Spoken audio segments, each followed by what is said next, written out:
name is Angie. Welcome to my channel, or welcome back to my channel. This is a channel where I typically like to make videos about books as well as videos about homeschooling, mostly book related. Today's video is a book video. It is the best books that I have read in 2020 so far. Really good twisty thriller mystery type books. I have a number of amazing historical fiction books. I even have a couple kind of magical fantasy, really atmospheric books as well. So there's a gamut of books, so let me hop in. Okay, so the first book I actually read in 2020 was The Nightingale by Kristen Hanna. This is an excellent book. It is about two women in France during the time of World War II. And in this book, there are two sisters. One has a home and she has a daughter, and the other is her younger sister who is a lot more rebellious. She has a lot more spunk and she just really wants to join the resistance and make a difference. And the older sister, Vianne, is just like, no, we just have to take care of ourselves. We need to survive this. And she's trying to wait for her husband to come home. And there's just a number of things that happen to her that are just really tough. And her friend who is Jewish, and it is a very touching story that I just really enjoyed. And I cried a number of times, went and hugged my kiddos because I just felt so many emotions from this book. So I really loved it. It was a great way to start out 2020. The next book I read this year that was outstanding, it's called The War That Saved My Life by Kimberly Brubaker Bradley. So good. This is about a girl named Ada. She has a club foot. She lives in London around the time of the bombings during World War II. So it's a World War II historical fiction middle grade book. Her mother is atrocious. She just treats her so poorly and looks down on her for her disability and doesn't allow her to get surgery and things like that, and doesn't allow her to walk. And Ada believes all these things about herself. And then the bombings are predicted to happen and the children all get on trains. We all know that story. Anyway, the mom was not going to let Ada get on the train. She wasn't worth it. So Ada snuck out with her little brother and got on a train and went to the country. And upon getting there, she was taken into the house of a woman who also was a little bit broken. In the time that they lived with her, these children started to heal and they started to kind of experience life in a less fragmented sort of way. One thing I really loved about the story is that Ada character didn't necessarily like go to the country and then become normal. I mean, she has been traumatized in her life, and it took a lot for her to even just believe in herself or find value in herself. So it was just beautiful. It was so good. And there's a second one, and I still need to read it. It's still on my list. So I highly, highly recommend The War That Saved My Life. The next book on my list, I loved. It was so quirky. So this one is The 7.5 Deaths of Evelyn Hardcastle. This is a book that people either love or hate, and I really liked it. It is kind of a historical mystery is where I would put it, and it takes place at this old manor house, secluded, hard to get to sort of manor house. So what happens is there's a woman, Evelyn Hardcastle, and she's the daughter of the parents who live at the house, and they're throwing her a celebration. During her celebration party, she ends up being murdered. But the catch to this story is that the day repeats itself in kind of a Groundhog's Day fashion, and every day it starts over, but we're seeing the day through the lens of this man called Aiden. And there is not much information about him, kind of assume he's an inspector, and then every day he lives the day within the body of one of the guests. And then, so every day he learns a little bit more about what's going on in attempts to solve the mystery of who killed Evelyn Hardcastle. It is fascinating. There's so much like time jumping and you're really confused and trying to put it all together. And I personally love that kind of stuff. That is something I love to try and follow it and put it all together. I think it drives other people nutty. And there's a lot of characters. I tended to read this book fast, and that helped me keep it together. I loved it. I thought it was really, really good, and it was really clever. The end threw me off at first, but the more I've thought about the book, which it stuck with me, the more I'm like, that was good. I liked that. So I loved that book. Actually, that's the only book so far on my channel that I have done a book review, because it was the only book I really wanted to talk to people about. So that's on my list of favorites so far this year. The next book I picked up just at the beginning of all the COVID stuff, and it is called As Bright as Heaven by Susan Meisner. So I loved this book. I thought it was excellent. Let me tell you what it's about. It is a book about the 1919 Spanish flu in Philadelphia, which was one of the hardest hit cities in the US. And it follows this family who moved from the country into the city, and the dad starts working for the uncle who owns a mortuary. And then the flu hits. And then it's tough, and it tells it in very good detail. You really have the feeling of what it would be like to be there. So it's very intense. But the whole story is not just about how the flu went through town. Although that was some of the most impactful parts, it also just tells the story of this family.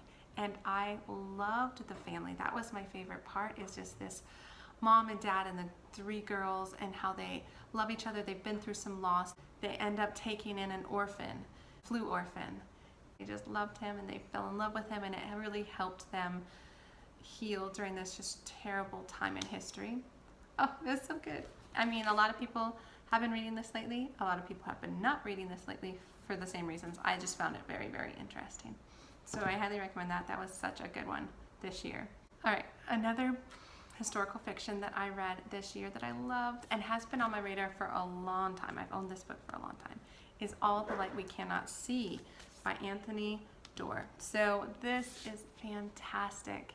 This is a World War II story. This one follows the point of view of 2 kiddos, and they're in different parts of the war, really. So there's a girl, a young girl, she's like 6 years old, 8 years old, something like that. She goes blind, and she just lives with her dad, and she's in Paris during the bombings, and then they escape Paris to a city that's right along the coast where her great uncle lives to kind of stay away from everything.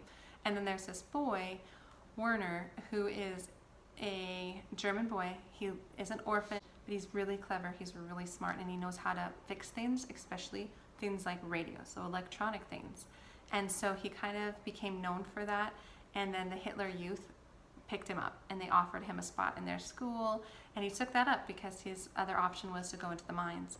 And so then he gets trained up into that way of thinking, the Nazi regime way of thinking, and then he gets sent out into the field, and you get to see him wrestle with, I don't know, being on the wrong side of history, I guess that's a good way to say it. Just wrestle with what they're doing and how terrible it is, and maybe what they're doing is wrong.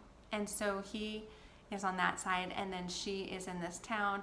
Kind of, there's some resistance associated with her and her great uncle, and yeah, the stories end up colliding, and it is beautiful. It is such a well done, well thought out story that just, you feel the characters, you feel the setting, and it is outstanding. So this was an amazing book that I read this year. So the next book I want to talk about should come to no surprise of anybody who has been watching my channel, but that is The Bear the Nightingale. And I don't have it because I've lent it out, but I have the next 2 in the series still, and they were all excellent. I think I gave Bear the Nightingale 5 stars, The Girl in the Tower 4. It was still really good. And The Winter of the Witch, 5 stars. It's so good. It ended the series so well. So this story is about a girl named Vasya who is in Russia in kind of the 1700s during a time when the Russian people still held to a lot of folklore and different like house spirits or house demons and things like that, along with the rise of Orthodox Christianity into the country. And so that all happened. That's kind of the setting. And then she is magical in some ways. She doesn't know it. She comes kind of from this line of magical women in her family. That's part of the progression throughout the whole series, is her coming into her own. It's kind of a coming of age, as well as coming into her own strengths and what she can do.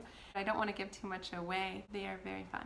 And it's definitely a fantasy, magical world, but it is not too fantasy. It's still Russia. It's still kind of set in Russia. So it is very, very enjoyable. Another book I just recently finished was called Lab Girl that I really enjoyed. It was kind of a memoir, nonfiction book about a woman who is in science. So she grew up around her father, who was a scientist in kind of a small town, and she would follow him to the lab and tinker with stuff. And she just fell in love with science. And then she kind of found her path. So she did grad school, postdoc, started to try and find funding and do that that whole thing, which for me is entertaining, like I've said, because I have my PhD in microbiology, so I understand some of that science world. But I learned a lot about plants, and she just had a way of discussing things that was just very entertaining, and it was just rich with energy. I mean, she had some hard stuff in her story as well, but it was excellent. This is a really fun nonfiction book, especially if you're interested in science. I highly recommend Loud Girl. Another book I loved this year so far was The Book Thief, and so this is by Marcus Zusak. It's another World War II book, so I had a number of those on here. I didn't actually realize there were so many World War II books in my list of favorites. It is about this German girl named Liesel who loses her brother and mother and ends up being placed into a foster family. And I loved the foster family. I loved the foster dad. He taught her how to read. And this book is called The Book Thief because she inadvertently stole a book at the beginning of the story, and then she falls in love with reading and she keeps stealing books. And I just love that. I love seeing that kind of spark in her and her love of reading, and just all the relationships with her and her foster parents, or her and her best friend Rudy, or the other people on the street, because it's just a great book in the sense that you hear from the point of view of the German citizen, because I really do think that a lot of times in World War II stories, anybody German just kind of gets lumped into the Nazi regime. It gets lumped into the terrible belief systems that were going on in the country at the time. That's not necessarily true. So there's a lot of people that were just trying to get by. Like, in this family in particular did not believe in Nazism. They were not behind it. They actually hid a Jew in their basement, and this girl Liesel had to kind of process all of that. I knew the end was a tearjerker. That's what everybody says, but oh my gosh, it really was. I just loved these characters by the end. So this was such a good book. I'm so glad I picked it up at the beginning. And the last book I want to mention, I also just recently read, and that's called Blue Monday by Nikki French. So this is an excellent book. It's kind of the first in a series, a mystery series. It's the Frida Klein mystery series. And Frida Klein is a psychotherapist who helps the police department, or at least in this first book she starts that, but I think that's what happens in the other books as well. So in this book, she has a client who she meets with, and he is struggling with infertility. Him and his wife are struggling, and he has this kind of fantasy child he has in his head that he tells her about. He just really wants this redheaded boy. He feels like that's his son, all these things. And then a couple days later, a boy that fits that description goes missing. And so she goes to the police, rightly so, and this starts kind of rolling. I like mysteries. I like inspector books, things like that. This one I really enjoyed because of the psychotherapy part, that I just really enjoyed bringing in kind of the mental aspect into the solving of these mysteries. And you knew it was going to be a little twisty because there's a psychotherapist involved, so it's not just a straight up murder mystery. And it was so good. So good. I really enjoyed her character, and I'm really looking forward to the rest of these books. But I just had so many good books that I just had to film a video to tell you about the ones that I'm just loving so far. And I'm so impressed with my first part of 2020, and I can't wait to see what the rest of 2020 brings for my reading life. And so, yeah, those are my favorites. Please comment below if you've read them. If you're thinking of picking any up, please do. They're all excellent. And so, yeah, thank you for taking the time to watch. And please consider liking, subscribing, all of those things if you like what you see. If you want to hear more of my best of 2020, I really appreciate you all. And have a wonderful day. All right, take care.